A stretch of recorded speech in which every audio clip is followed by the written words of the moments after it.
ಬೆಳಗಾವಿಯಲ್ಲಿ ನಡೀತಾ ಇರುವಂಥ ಚಳಿಗಾಲದ ಅಧಿವೇಶನದ ಎರಡನೇ ದಿನ ಇವತ್ತು ಎರಡನೇ ದಿನ ಚರ್ಚೆಗಳು ಕೂಡ ರಂಗೇರುವಂಥ ಸಾಧ್ಯತೆಗಳು ಕಾಣಿಸ್ತಾ ಇದೆ. ಜೊತೆಗೆ ಪ್ರತಿಭಟನೆಗಳು ಕೂಡ ತೀವ್ರಗೊಳ್ಳುವುದು ಖಚಿತ ಆಗಿದೆ.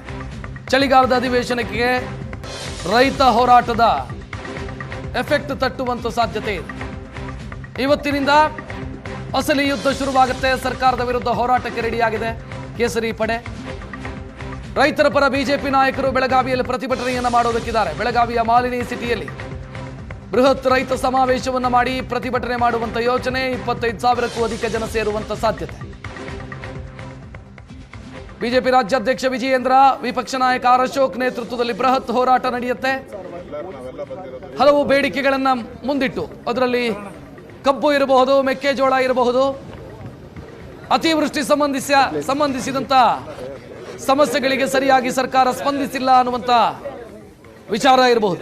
ಇದೆಲ್ಲವನ್ನ ಕೂಡ ಮುಂದಿಟ್ಟುಕೊಂಡು ಇವತ್ತು ಪ್ರತಿಭಟನೆಯನ್ನು ಮಾಡ್ತಾ ಇರು. 25,000 ಜನರನ್ನ ಸೇರಿಸ್ತೀವಿ ಅಂತ ಬಿಜೆಪಿ ನಾಯಕರು ಹೇಳ್ಕೊಂಡಿದ್ದಾರೆ.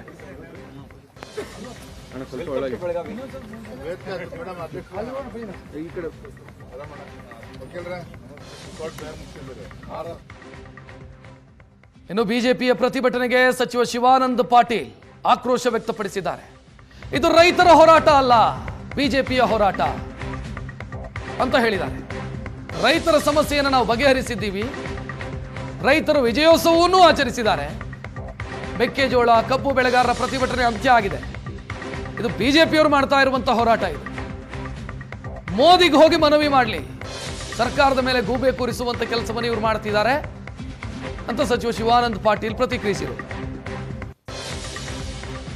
ಶಿವಾನಂದ ಪಾಟೀಲ್ ಅವರು ನಮ್ಮ ಜೊತೆ ಇದ್ದಾರೆ. ನಾನು ಅವ್ರನ್ನೇ ಮಾತನಾಡಿಸ್ತಾ ಹೋಗ್ತೀನಿ. ಸರ್, ಇವತ್ತು ಬಿಜೆಪಿಯವರು ನಿಮ್ಮ ವಿರುದ್ಧ ಪ್ರತಿಭಟನೆಗೆ ರೈತರನ್ನ ಕರ್ಕೊಂಡ್ಬಂದು ಸುವರ್ಣಸೌಧದ ಮುಂದೆ ಮುತ್ತಿಗೆ ಹಾಕೋದಕ್ಕೆ ಮುಂದಾಗಿದೆ. ಅದು ರೈತರ ಹೋರಾಟ ಅಲ್ಲ, ಅದು ಬಿಜೆಪಿ ಹೋರಾಟ ಅಂತೇಳಿ. ರೈತರು ಎರಡು ಸಮಸ್ಯೆಗಳಿಗೆ ಪರಿಹಾರ ಕಂಡುಕೊಂಡು ತೃಪ್ತಿಯಾಗಿ ವಿಜಯೋತ್ಸವ ಆಚರಣೆ ಮಾಡಿದ್ದಾರೆ. ಮೆಕ್ಕೆಜೋಳದ ರೈತರಿರ್ಬೋದು, ಕಬ್ಬಿನ ರೈತರಿರ್ಬೋದು.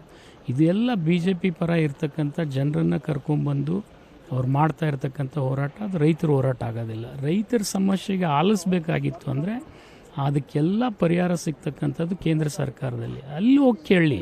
ಅವರಲ್ಲಿ 19 ಜನ MP ಗಳಿದ್ದಾರೆ ಮತ್ತು ಸುದಯದಿಂದ ಅವರ ಇವತ್ತು ರಾಜ್ಯಾಧ್ಯಕ್ಷರು ಕೂಡ ಇವತ್ತು ಹೋಗಿ ಮೋದಿಯವರಿಗೆ ಮನವರಿಕೆ ಮಾಡಿಕೊಟ್ರೆ ಖಂಡಿತ ಕರ್ನಾಟಕದ ರೈತರಿಗೆ ಅವ್ರು ಸಹಾಯ ಮಾಡ್ದಂಗೆ ಆಗ್ತದೆ. ಆ ದಿಸೆಯಲ್ಲಿ ಸಂಪೂರ್ಣ ಬಿಜೆಪಿ ವಿಫಲ ಆಗಿದೆ. ಸರ್, ಈಗ ಬಿಜೆಪಿಯವರು ಹೇಳುವಂಥದ್ದು ಕಬ್ಬಿನ ವಿಚಾರವಾಗಿ ನಾವು ಹೋಗಿ ಧರಣಿಯನ್ನ ಮಾಡಿದ್ವಿ. ಈಗ ಮೆಕ್ಕೆಜೋಳದ ವಿಚಾರವಾಗೂ ಕೂಡ ರೈತರ ಪರವಾಗಿ ನಾವು ನಿಲ್ತೀವಿ. ಹಾಗಾದ್ರೆ ಖರೀದಿ ಮಾಡ್ಕೊಂಡು ಕೇಂದ್ರ ಸರ್ಕಾರ ತೆಗೆದುಕೊಂಡು ಹೋಗಲಿ. ನಾಳೆನೇ ಅವ್ರು ಎಷ್ಟು ಬೇಡ್ತಾರೆ ಅಷ್ಟು ಕೊಡ್ತೀವಿ. 55 ಲಕ್ಷ ಮೆಟ್ರಿಕ್ ಟನ್ ಇವತ್ತು ಉತ್ಪಾದನೆ ಆಗಿದೆ ಮೆಕ್ಕೆಜೋಳ.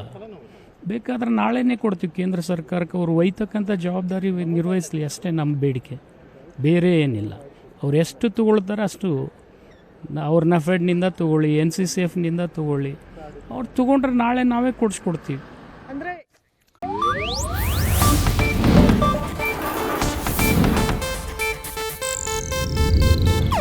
ಇದು ಏಷ್ಯಾನೆಟ್ ನ್ಯೂಸ್ ನೆಟ್ವರ್ಕ್ ಪ್ರಸ್ತುತಿ.